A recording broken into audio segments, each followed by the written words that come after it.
আসসালামু আলাইকুম। কেমন আছেন আপনারা সবাই? আশা করি ভালো আছেন। আলহামদুলিল্লাহ আমরা সবাই ভালো আছি। তো ঈদের দিন সকালবেলা আমি সেমাই রান্না করব। তার জন্য এখানে আমি 1 কেজি পরিমাণে দুধ বসিয়েছি। দুধটাকে কিন্তু আমি আগে থেকে কিছুটা জাল দিয়ে নিয়েছি।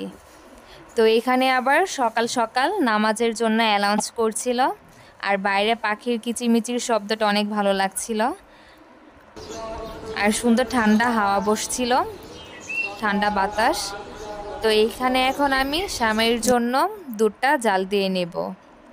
তার জন্য প্রথমে আমি চিনি দিয়ে দিলাম 2.5 কাপ পরিমাণে। 2.5 কাপ চিনি দিয়ে আমি ভালো মতো এটা আরেকটু জাল দিয়ে শুকিয়ে নেব। তো চিনিগুলো আমি এইখানে দিয়ে দিলাম। এখন আমি চিনিটা একটু ভালো মতো দুধের সাথে মিশিয়ে নেব।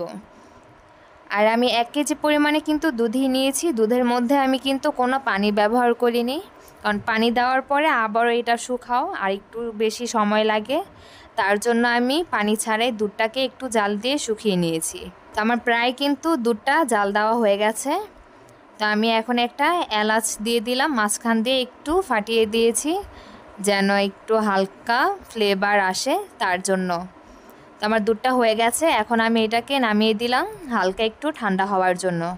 আর এইখানে আমি 3 পদের বাদাম আমি কুচি করে নিয়েছি, কাজু বাদাম, পেস্তা বাদাম আর কাঠবাদাম। আর এটা হচ্ছে বোম্বের লাচ্চা সেমাই।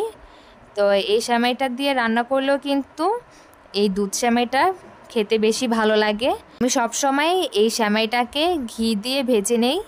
ঘিয়ের মধ্যে ভাজলে আমার কাছে এই সেমাইটা খেতে বেশি একটা ভালো লাগে। অনেক সময় দেখা যায় দুধে ভিজানোর পরে কিন্তু অনেক বেশি নরম হয়ে যায়, সেটা আমার খেতে ভালো লাগে না। যদি আপনারা পছন্দ না করেন ঘিয়ের গ্যারান, অনেকে কিন্তু ঘি বেশি একটা খেতে পারে না, তারা না দিলেও চলবে। এখন আমি কিছু পরিমাণে ঘি দিয়ে দিলাম। আর এই ঘিয়ের মধ্যে আগে আমি বাদাম আর কিচমিচগুলো আমি ভেজে নেব। আমি কিন্তু এটা সবসময়ই করি। সবসময় আমি এই দুধ সেমাইয়ের উপরে বাদাম আর কিচমিচটা দেওয়ার জন্য কিন্তু ঘিয়ের মধ্যে একটু ভেজে নেই। আপনারাও চাইলে কিন্তু এইভাবে ভেজে নিতে পারেন, সুন্দর গ্রানও হয় এবং খেতেও কিন্তু অনেক ভালো লাগে। এখন আমি এই প্যানের মধ্যে কিন্তু আর কিছু পরিমাণে ঘি দিয়েছি। এখন এই ঘিয়ের মধ্যেই কিন্তু আমি এই সেমাইটাকে হালকা ভেজে নেব। বেশি ভাজতে যাব না, তাহলে কিন্তু বেশি একটা মচমচা হয়ে যাবে এবং পুড়েও যেতে পারে।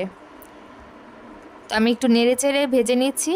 আর নাড়াচাড়া কিন্তু বন্ধ রাখা যাবে না, তাহলে কিন্তু পুড়ে যেতে পারে। তো আমার ভাজা কিন্তু প্রায় হয়ে গেছে। আমার সেমাই কিন্তু ভাজা হয়ে গেছে। এখন এইটা আমি একটি সাইড করে রেখে দেব। আমি এই দুধের মধ্যে জাফরান দিয়ে দিচ্ছি। জাফরানের ফ্লেভারটা কিন্তু আমার কাছে অনেক ভালো লাগে। যদি আপনারা খেতে পছন্দ করেন তাহলে আপনারা দিতে পারেন, পছন্দ না হলে না দিলেও চলবে। এখন আমি এই দুধটাকে একটা ট্রের মধ্যে ঢেলে নিচ্ছি।